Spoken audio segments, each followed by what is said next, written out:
The interview is being conducted for the Veterans History Project for the Library of Congress. The veteran's name is Philip Hunter Prince. He was born on August the 4th, 1926, and served in the Army during World War II and the Korean War. He achieved the rank of Staff Sergeant. We are recording this on November 11th, 2013. I'm Rosalia Vazquez, and I'm conducting the interview. No relation. Hello, how are you doing today? So far, so good. So far, so good. That's awesome to hear. I'm going to ask you a little bit about your childhood, where you were born, what your family was like, how your childhood was like, I guess. Oh, okay. I was born August 4th, 1926 in Bostic, North Carolina, B-O-S-T-I-C, which is a small railroad town. My father was a railroad conductor. I was the next to the youngest of 6 children. I had 3 older brothers, an older sister, and then one sister, Rosemary, who was younger than I. And I grew up in Irwin, Tennessee, which is up in East Tennessee, not far from Johnson City. It was the headquarters for the Clinchfield Railroad, which was the railroad that my father worked for. And I was moved there when I was 2 years old, and my family moved there when I was 2 years old, I should say.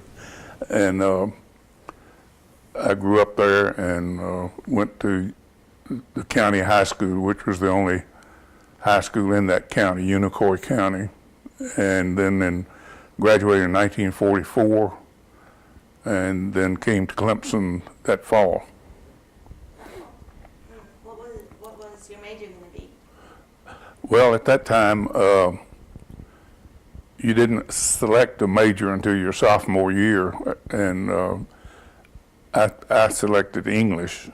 I came to Clemson on a football scholarship and played football for 4 years at Clemson, and I think I got a wonderful education in English literature, had some wonderful professors, and fell in love with Clemson the first day I stepped on the campus, and that continues to this day. Where were you in life when you decided it was time to join the Army? Well, the decision was made for me. When I came to Clemson in August, or July actually. I started at the last semester of summer school, and that August the 4th of 1944, I turned 18, and that was the draft age, the earliest draft age in those days, because the World War II was still underway. My 3 oldest brothers had already gone into the service, and I got through the summer semester in my first semester at Clemson, and then in February of 1945, my number was called and I went into the service in 1945. Of course, the war was over in April, and actually I was on a troop ship headed to the Philippines when the war was over, and had the war continued, I would have probably been part of the invasion force of Japan, but luckily for me and a lot of others, I was halfway across the ocean on a troop ship. When the war ended, they turned around and came back to Pearl Harbor, Honolulu, and we had some soldiers on there who had served in Europe. They already had enough discharge points to be sent back home, so we stayed in Hawaii for 9 days and processed those veteran troops, and we got back on the troop ship and went on to the Philippines and that's where I spent the rest of the time I was in the Army, and at the end of World War II. While you were in Hawaii and interacting with the troops that were in Europe, like you said, were there any stories that caught your attention or Were there any fear factors that took place before you were sent to Korea? Not any that I remember in Hawaii, but when I got to the Philippines, there were still Japanese soldiers up in the mountains who, some of them didn't even know the war was over. And they told us to be very careful when we were outside the base where we were stationed. We were about 12 or 15 miles outside of Manila. And as I said, there were Japanese soldiers still up in the mountains who had not surrendered.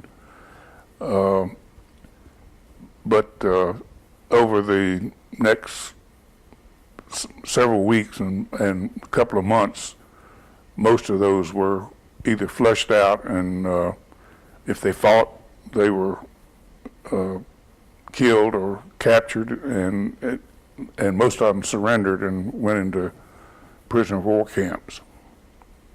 Okay. Could you describe some of your experiences while you were there for 10 months in the Philippines? What was your average day at the beginning when you first got there compared to towards the end? Well, when I first got there, the war had, as I said, had just ended. I was a private first class, which was next to the bottom as far as a listed man rank. And but I did have 1 year of, well, 1 semester and 2 semesters of college before I went in. So I guess I was considered more educated than most 18-year-olds. And so I replaced a master sergeant who was had been in the Army for 12 or 15 years as the chief clerk and the quartermaster for the Western Pacific. A gentleman named Colonel Manderbach was my commanding officer, and the sergeant that I replaced had been in the Army for quite a while, and he had served from Australia to New Guinea to the Philippines. In other words, he was a very experienced soldier, and the highest rank you could get as an enlisted man. And here I was, a wet behind the ears 19-year-old coming in to replace this very experienced man. So it was quite an experience. And of course, I went into the Quartermaster Corps where I had no experience, having been trained as an infantryman. So it was a exciting thing to do, and our offices were in the old University of the Philippines, which was a few miles outside of Manila. And some of the buildings at the University of the Philippines had been used by the Japanese to store ammunition and thing, and of course they had been targeted by the American forces during the invasion. So there was a combination of highly damaged buildings and some buildings that were still usable. And of course our offices were in the ones that could be used, and that's where I worked in the Philippines while I was there. Knowing that the war was already over when you went, do you still feel like you played a major role as a soldier? Do you feel like you served your country? Well, I definitely served my country because but as far as being as I said earlier, I was the youngest of 4 brothers. My oldest brother, Palmer, was killed on a Navy ship hit by a Japanese kamikaze plane off of Okinawa, and so he paid the final sacrifice with his life defending our country. My next oldest brother, Gene, was in the Army, but he had a heart condition, and he was discharged after about 5 months of service because of his heart condition. My next brother, David, was went to Europe with the 47th Division, and he was wounded by German shrapnel mortar shell in along the Belgian border with Germany. And of course, I was the youngest one, and I was the last one to go in. And so I felt like certainly my family did a lot in the war. I didn't do as much as my brothers did, but I would have been a part of the invasion force of Japan if the war had continued. And we used to say, thank goodness for the atomic bombs, because it saved not only a lot of Japanese lives, it took a lot of Japanese lives, but more Japanese lives would have been lost had we invaded. And certainly American and Allied forces would have lost a lot of people too. How hard or easy was communication with your brothers before you left and with your family after you were gone? Well, while I was in basic training, of course, in this country, it was, you could make phone calls, send telegraphs, correspond by mail, and but in the Philippines, the only way I could communicate with my family was through the mail. And I still have a collection of letters that I exchanged with my sisters and my brothers, and as a matter of fact, I've thought about getting them published. But anyway, that was the only way to communicate, was by mail from the Philippines. What kind of things did you share with your family that you were experiencing? Well, while I was in, of course, while I was in this country in basic training, I just told them about what we were doing and really how tough it was, because my basic training was done in Camp Landing, Florida in the summer, and it was very hot. And I tell you, crawling through a course where you had to crawl under barbed wire and everything as part of your training, and you were perspiring like crazy and nothing but sand under you, it got a little uncomfortable. But so I described things like that, not in any negative sense, but just the fact that it was really a tough training. But when I got to the Philippines, I largely, and the war was over, so there was no censorship, so I could write pretty freely about things. But there was, the only thing I wrote about was the scenery and the weekend breaks when I could go up into the mountains or see something unusual in the Philippines, which is a beautiful country. And of course, I'm very concerned to see the place I served destroyed, or partially destroyed, by this hurricane this week, because I had some wonderful times there, even though it was after the war was over and there were still Japanese up in the mountains. The Philippine people were so elated and glad and happy to be out from under the Japanese torment that they really welcomed us, and I got to know some wonderful people in the Philippines. Okay. How did you feel when you found out you would be able to return home to the U.S.? It was really great. How it came about for me, and at any rate, was the War Department passed a rule that if a family member was serving overseas and that family member had a member of his immediate family killed in action, that he could be reassigned to the United States to be close to his parents or his family. And I took advantage of that. Since my brother Palmer had been killed while I was in basic training back in Florida, and then after I was in the Philippines, so I asked to be reassigned to the United States. Is she going to bother you? And so anyway, that I took advantage of that and got sent back to the United States, and I was assigned to a camp in Louisiana.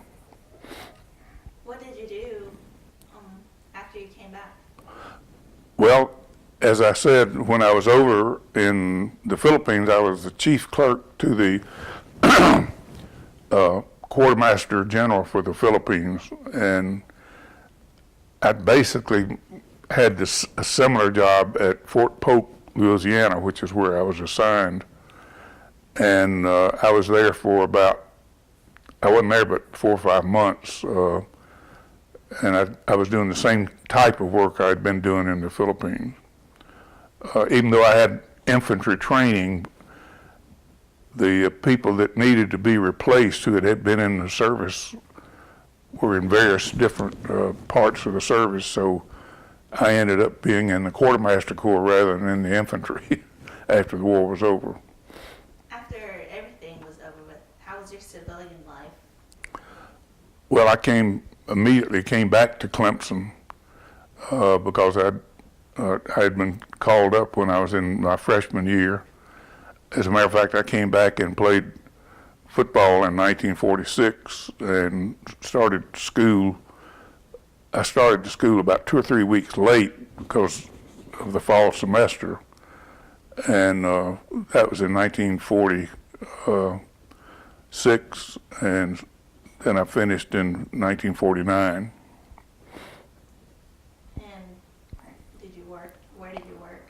Well, when I finished Clemson in 1949, I had decided I wanted to go on and try to get a master's degree and pay, I guess, longer range, a PhD in English literature, so I could become a teacher. My brother David was got his PhD and was a professor at Wofford College in Spartanburg, and I sort of wanted to follow in his footsteps. So I could go to graduate school on my GI Bill, and also, since I signed a football contract with the New York Giants, I enrolled at Columbia University in New York and was practicing with the Giants. Unfortunately, I got hurt and didn't continue with the Giants. I did continue that season with the Jersey City Giants, but I enrolled at Columbia University and finished 1 semester there in graduate school. But then my fiance and I decided to get married, and I moved back down south, got a job coaching in a high school and teaching in a junior high school, and we got married. Okay. You mentioned you were the president of Clemson University at one point? Yes. Well, I graduated in 1949, went to New York, came back to the South, was teaching in Bristol, Tennessee, got called back for the Korean War. My wife and I were married at that time. Our first son was born at Fort Jackson, South Carolina. When I came out of the service then, I had met several Clemson graduates who were also in the Army, and Clemson being a ROTC, they produced a lot of officers. And these officers who were at Fort Jackson when I was there, I was a master sergeant, and they were captains and majors and other things. But they knew me because I had played football at Clemson. So they said, why don't you come to work at Milliken? That's where most of them worked, because they majored in textiles. So when I came out of the Army, I got a job at Abbeville Mills, part of the Milliken chain, and stayed with Milliken for 27 years, rising up through the ranks until I was the vice president for human resources for the Milliken company. Okay. You said you were involved in the Korean War. Could you? I was not in, I was in the Army during the Korean War. I was not involved in the war itself. Again, I was working in Bristol, Tennessee, after I came back from New York, and I had stayed in the inactive reserves, thinking I would not ever have to go back on active duty. But then when the Korean War started, they called up the inactive reserves before they called up the active reserves in some cases. But anyway, so that's when I was at Fort Jackson, and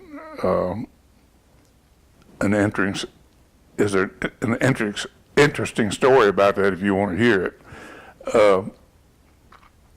My Clemson coach, Coach Frank Howard, who everybody remembers that as old as I am, you wouldn't remember Coach Frank Howard. But anyway, he was the coach for 27 years at Clemson. And when he found out I was being called back into the Army for the Korean War, he said, "Prince, don't you let them talk you into playing service football." He said, "You won't be in shape, and I had you in good shape, and you could withstand the injuries, but if you play service football, you'll probably get hurt. It'll bother you the rest of your life, and just don't let them talk you into that." So when I got to Fort Jackson to report for duty, they looked on my papers and said, "Oh, we see you played football at Clemson." Said, "Why don't you play for the Fort Jackson post team?" And I said, "Well, I don't think I need to do that. I'd rather not." And they said, "Well, we also see that your military occupation specialty, which was how you were trained, is infantry. So in about 4 weeks, we'll give you some brush-up training, and you'll be in Korea." And I said, "Where do I sign up for football?" So I stayed at Fort Jackson and played football. Did get hurt a little bit, and but when I came out of the Korean War was when I went to work for Milliken in Abbeville, and spent the next 27 years with them in the textile business. Okay. So since you didn't get sent to Korea, it wasn't hard adjusting to. No, my wife and I got married. We had our first child at Fort Jackson while I was there, and then when I came out of the Army, I went to work for Milliken in Abbeville, South Carolina, and that's where our second son was born. And as I said, I spent 27 years with Milliken and rose to the rank of Vice President of Human Resources. And I worked directly for Mr. Roger Milliken, the Chief Executive Officer, and that was wonderful years in my life and my family's life. That's great to hear. Even though the war was already over when it was your turn to serve, do you feel like you learned any major life lessons? Well, I learned that in any effort, whether it be a football team or a company or an Army unit, it takes cooperation and a spirit of teamwork to accomplish anything. And I also learned that you have to depend on your associates and believe in them, get them to believe in you, and then you can accomplish great things in your life as a team. And I also found that it's better not to try to take credit for something that perhaps the whole group needs credit for. And because trying to take credit for something that you're only a part of doesn't create any teamwork at all. Throughout your life, did you ever keep up with any of the buddies you might have made in basic training or while you were in the Philippines or with your friends that you made? Yes, I did keep up with particularly those that I met in basic training, and although we went separate ways after that training, I wrote them. As a matter of fact, you might be interested in when I got to the Philippines, I decided, well, look, if I want to get mail, I've got to send mail. So I had a chart with my mother and aunts and uncles and sisters and brothers and friends, and I had a chart made for each day of the week and the day of the month and who I would write on those days. Of course, I wrote my mother every week. I wrote my family every other week. I wrote my friends once a month or something like that. And I got a lot of mail because of that. So I did stay in touch with the guys I had met in basic training, and kept in touch with them for a long time. But then over the years, of course that's been 50 years ago, so we sort of lost touch. Is there any other stories or experiences that you lived, or things that you heard, or things that you saw, or thoughts that you might have experienced of World War II that you might want to share? Well, I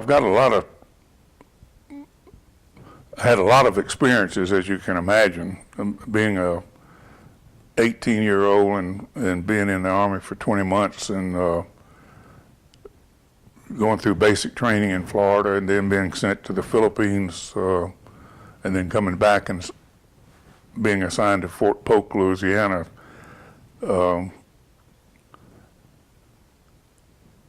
This is just one funny little incident that may or may not be worth mentioning, but I had speaking about friends, I had a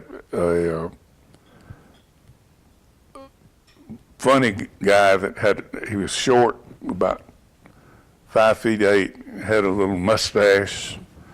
He was sort of chubby, and he was from Pennsylvania, and I'm trying to remember his name, but anyway, we were all assigned to this quartermaster unit in the Philippines, and he considered himself quite a wheeler dealer, and he was funny as he could be, and just a good friend, but he was always jabbering and talking and this kind of thing. And when we would get weekend passes and go into Manila or Baguio City, which was nearby, and they would have all these markets, and people would be selling baskets and all kind of memorabilia that. And so one day there was this. I'm trying to remember what it was. It was a big. I'll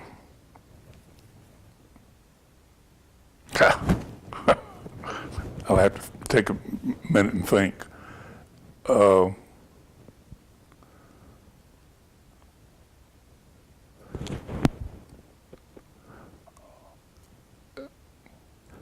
was a big carving. Oh, I know what it was. It was a set in the Philippines.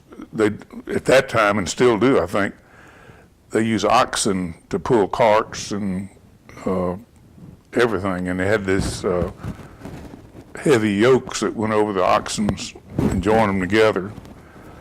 And sometimes they would make a yoke, and it would be highly decorated. And we were walking, this guy's name was Plummer, Plummer. And like I said, he had a little mustache, and he was sort of a cock of the walk sort of guy. And we walked by this booth in the marketplace, and there was this beautifully decorated set of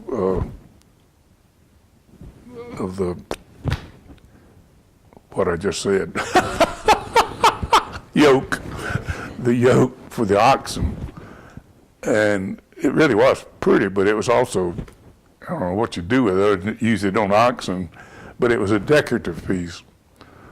And Plummer looked at it and he said, how much is that up there? And the guy running the shop said, it's 200 pesos or something like that. And Plummer said, "That's too much. I'll give you half." And the guy reached up and said, "Wham! Here it is." And of course, Plummer didn't want it at all. He was making a joke, but he ended up with a set of a yoke that he didn't really want. So his joke was your yoke. Stuck with it. All right, sir. Well, I'd like to thank you so much for allowing me to do this interview, and thank you very, very much for your service. May you think it had been just a little since the war was already over. Very much appreciated by me and by my fellow Americans here. And Well, there were so many more that served in much more dangerous ways than I did. And my own brothers, one who lost his life, one who was wounded, they did much more to serve this country and to make a sacrifice for this country than I did. But I was there, and I would have become part of the invasion of Japan. Again, in Korea, I was fortunate that I didn't have to go overseas, but I just want to pay my respects and give my gratitude to those who served in harm's way to protect our country and its freedoms. I'm sure, a lot of us feel the same way, and we do give thanks for all those, especially those who paid the ultimate sacrifice. And I thank you for allowing me to ask you these questions, and thank you for sharing your experiences with me. And I hope that you have a great day today. Thank you. Now,